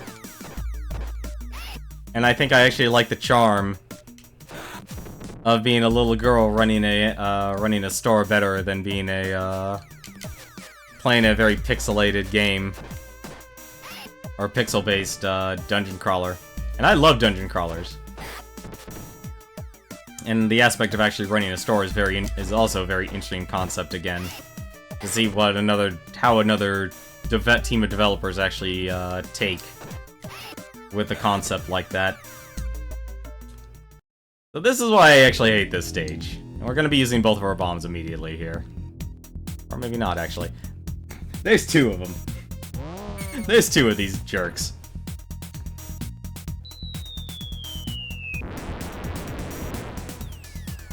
That's honestly what I was kind of hoping to do with Mona Lisa.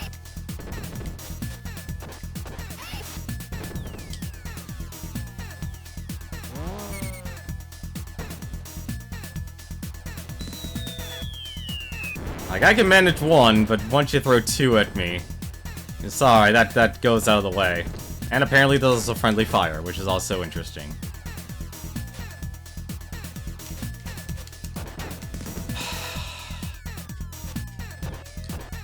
There's you. And get rid of you. Good. I will say, though, if you're playing for this, use and abuse your bombs. Because they don't carry over from level to level, so you can't carry like 7 or 8 bombs. Alright, 2 more stages left.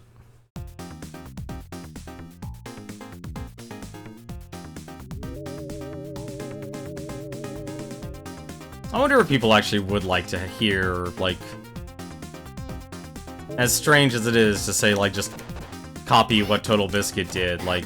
analysis when it comes to games. I don't know if people actually would be interested in hearing that from me. Or what I think, like, how they can improve things. Because I feel, as nice it is to make all those inclusions, like the achievements and the challenges and such, for the collection, get rid of that knife. I think it also be valuable to give feedback, because like because even Microsoft themselves just released a controller for people who are handicapped and such, and it's not even actually, like, honestly, it'll benefit a lot of people who aren't even handicapped.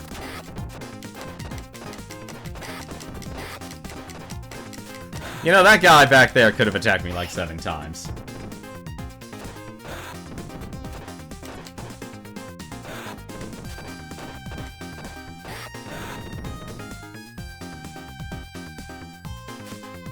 But having something like the invention Microsoft just created to help people who actually have disabilities and handicaps being able to play games is honestly a much-needed feature. Your stay. DN77, thank you very much for the follow. Hope you enjoy your stay. We're actually at the end of Streets of Rage. This is actually on normal. I tried to beat it on hardest, but let's just say it was pretty brutal. I was able to beat this on hard, but I want to be able to actually beat this game.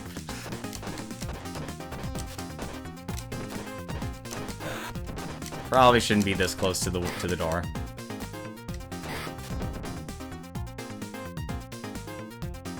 I am actually interested in trying to get most of the achievements for this game. I still actually have ideas in my head to actually go through the entire... as part of Beat the Backlog, to beat all of the games. Really? Come on.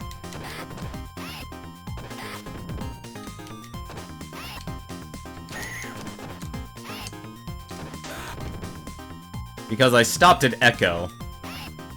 And that was an absolutely brutal game to actually go through. Like, that was beyond brutal to go through Echo. And I still need to go through Echo times of time. Because that's actually what kind of killed the interest in actually playing through a lot of other games. Because I think, it's supposed to take like 6 hours to actually go through the entire game for Echo the Dolphin. But as a first-time playthrough, though, how long to beat? Clearly lied. Really? Alright, no, we're not. I don't want to lose an extra life. We're at the top floor, for goodness sake. I hope that's all of them.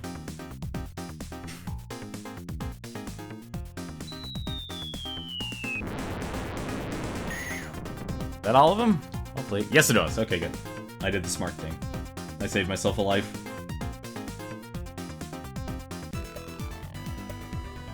So from here on out, you're not gonna have any more super bombs, because who's gonna fit a car with a rocket launcher in the top floor? So there's no more specials to get you out of jail.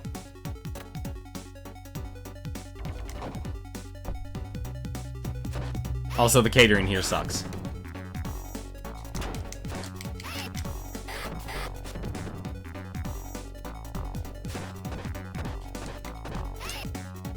I say if you're looking for a decent challenge, and a good beat-em-up, this is actually one of them. And I've played my fair share of beat-em-ups. That was the wrong one. Like, there is a lot of nuance and technicality, and I don't mean, like... because there's two levels of nuance. There's, like, adding concepts and such, like special moves, which they did in the later Streets of Rage games. But then there's also little things, like knowing... I don't know why I let myself get run over there.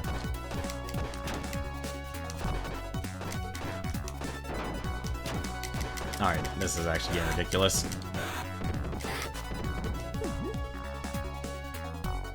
Like little mechanics and such, like knowing you can just land on your feet after an enemy throws you and such. Or like knowing like you can just auto grab. I appreciate a lot of that stuff when it comes to beat 'em ups and such. And I think what I actually will finally do is get off my butt and actually join the affiliate program as well. I've actually have thoughts of that now, and now learning about the bounty board on Twitch, which could be going down to the affiliate level. I'm actually personally very interested in that. So I might actually end up joining the affiliate program now, finally. Fill out all the tax information and such. And why don't these enemies have their weapons? Normally these guys have their weapons, but they don't have their weapons. I don't understand why they don't have their weapons anymore. It's not actually normal.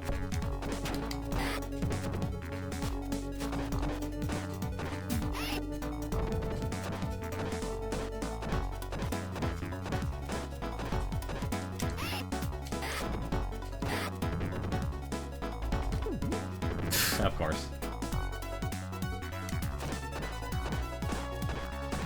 Like, what other beat-em-up games do you guys actually like? Or would like to see?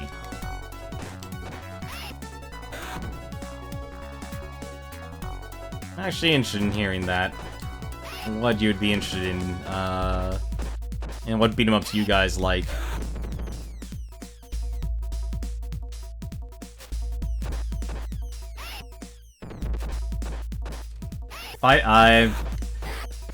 Sorry, gaming aficionados, I don't have a, well, I have an N64, but I don't have Fighting Force, so that's one... That's only one part of the issue. The second part of the issue is, yeah, so this is actually how you're supposed to kill the guy with claws. He'll actually charge at you if you have your back turned against him.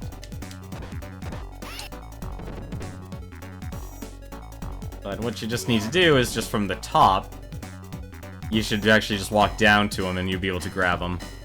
If you try and jump attack him, he's going to kill you.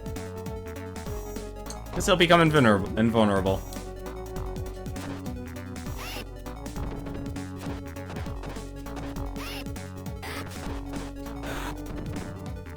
Greetings from Edmonton, Canada. Very nice. Hopefully you're getting good weather there. Since summer is just around the corner. Really? Get over there.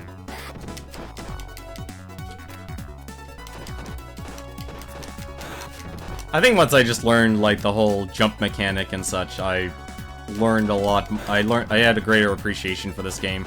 Because I'll be honest, it's like, Final Fight was always considered, like, a gold standard for most people, and I forgot this was the wrestler. I'm gonna die.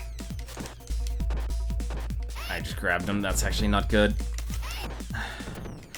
One downside about Blaze, I don't think I can actually do this anymore with her. Yeah, just what I thought.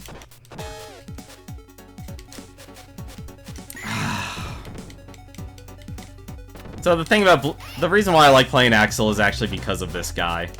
As weak as Axel's knee is, I personally like it a little bit better because it's faster.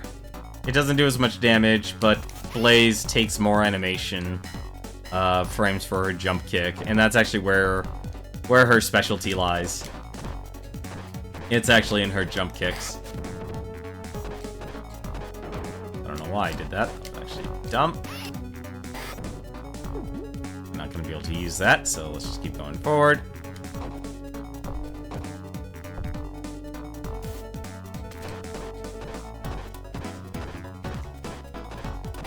Oh, I thought I didn't hit her with this smoke bomb.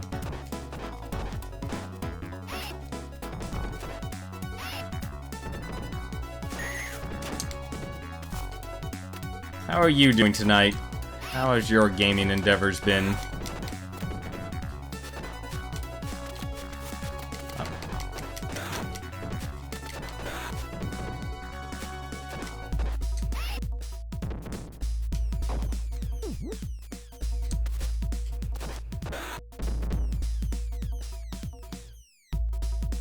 Oh, right, heart.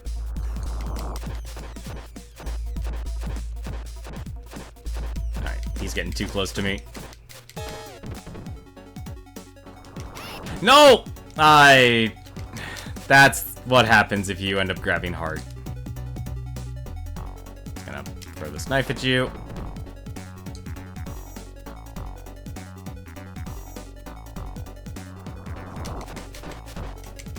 What? Ah, I can't believe I screwed that up.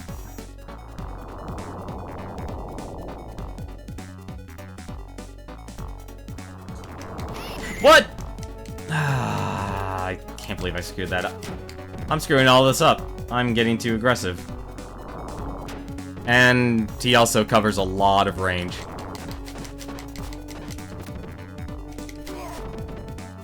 That was really bad, actually, for hard. Am I gonna get a turkey? I'm not gonna get a turkey, am I?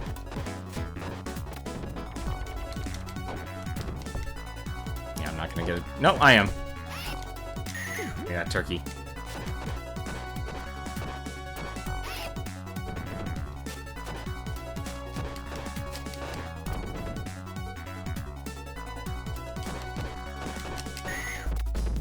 go. Takes care of you.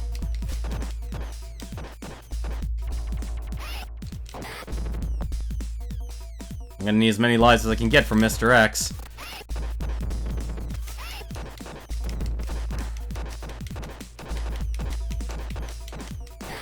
I'm actually surprised I'm able to hit all these guys. Alright, I think time for Mona and Lisa. Nope, one more. Or maybe two more. That's definitely not gonna kill him. Or him, for that matter, apparently. I thought I knew how much it would take to actually kill these guys.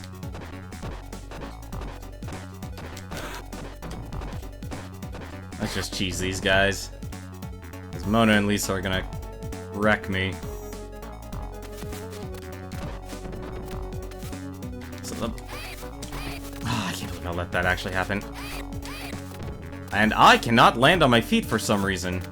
What is going on here?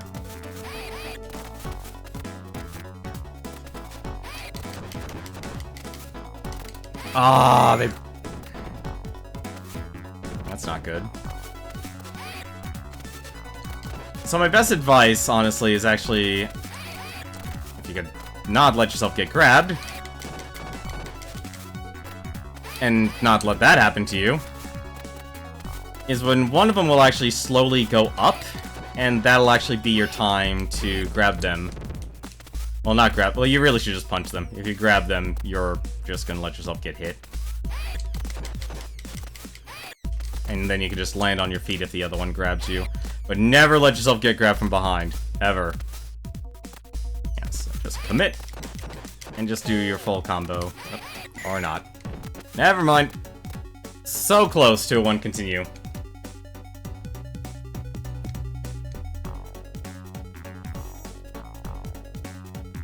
There you go.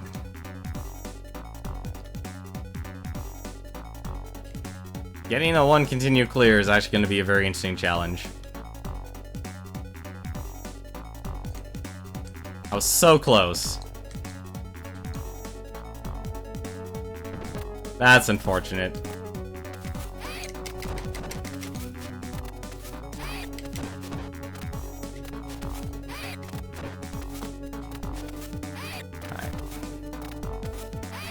Kinda need you to not hit me, please.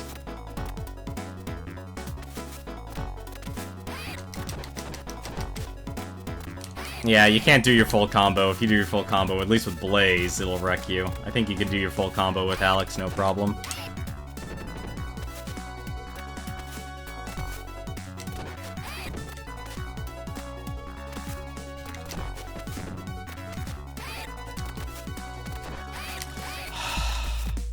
I actually got lucky there. You need to stop grabbing me. Ah, this is completely out of control here. Ladies, please. Thank you.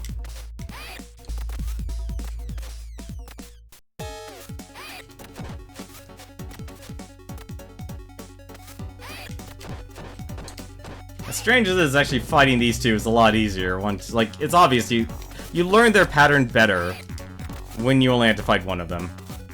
Really? I can't believe that actually hit me. That was like a one frame of her attack, of having her kick.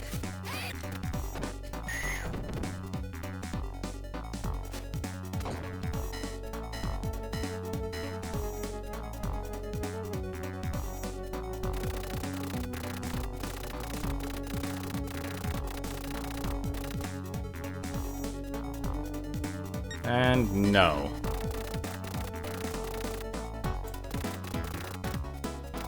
If you say yes, you actually get sent back. I don't want to get sent back.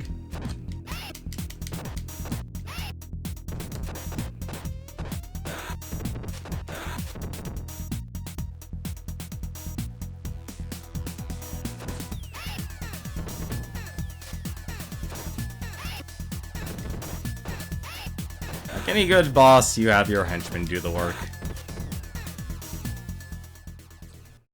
And a boss.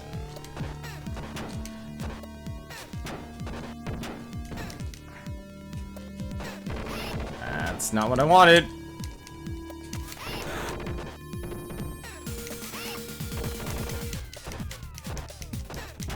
Damn it, the little guys actually are killing me here. And I picked up the pipe.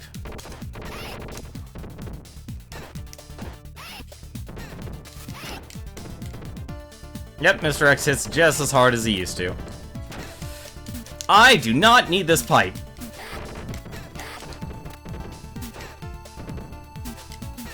It's actually good for the charge, though. Ah, this is... I'm just gonna bleed out all my continues, aren't I? One of those things, isn't it? Yep, it's gonna be one of those things.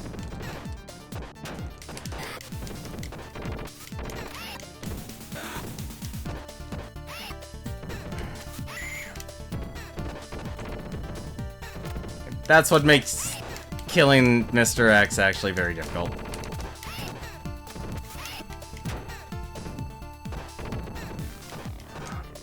Like, you can cheese him, just like everyone else. Yeah. There we go.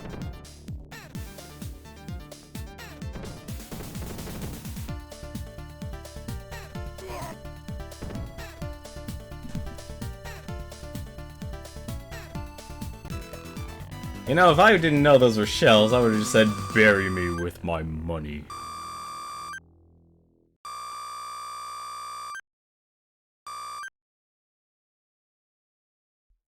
Yeah, I've done better runs for this game. Much better runs. I'd also be interested in actually seeing if I actually did a speed run of this game, if I could actually make it to, like, the top 10.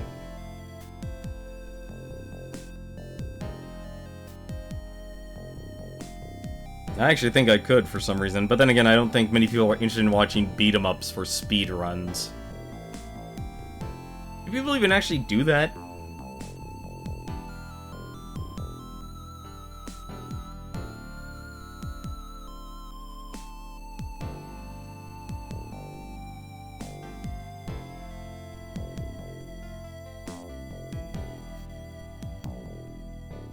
You know what I just realized?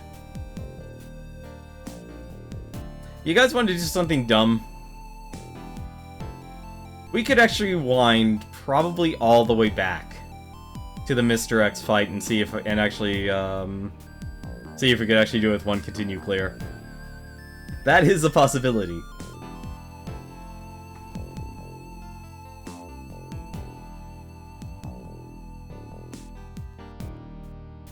Because that was actually the other new feature they added for this game. Which is a very interesting function a lot of people are actually adding to retro games.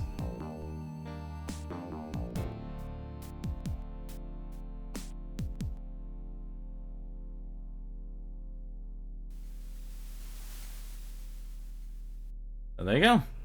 That's Streets of Rage.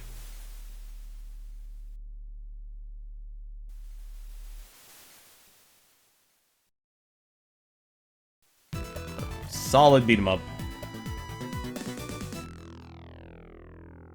So close to one continue clear.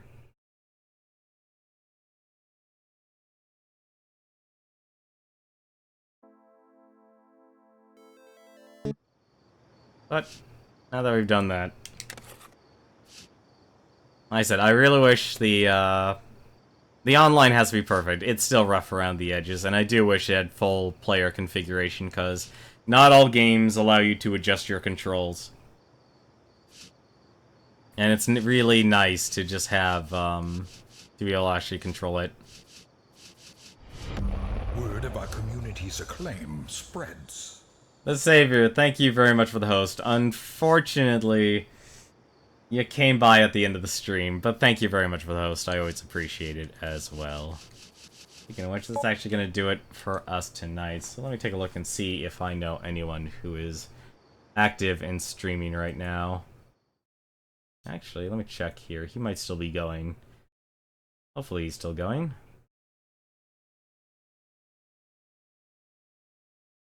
It's just ending, but honestly, it's still worth hosting just because of how he's been ending his streams as of late.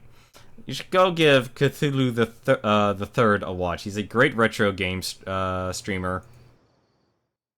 He does a lot of SNES, NES, PlayStation, Genesis. He does a lot of dedicated streams, and he can go through them extremely efficiently. He is really good at the games he actually streams. That's gonna do it for me tonight. Tomorrow, we'll figure out something else to do. We have one more night. Starting in the month of June, however, we'll start up with our new RPG of the month. I haven't decided what it is yet, but hopefully you guys will actually like it as much as I will enjoy playing it. But until then, though, once again, Meds, thank you very much for helping me doing the testing for the online functionality. Dan the Enigma, Mecha GM, there are so many people actually. Hosting the Savior, thank you very much for those as well. But I hope you guys have yourselves a wonderful Thursday. But until then, take care.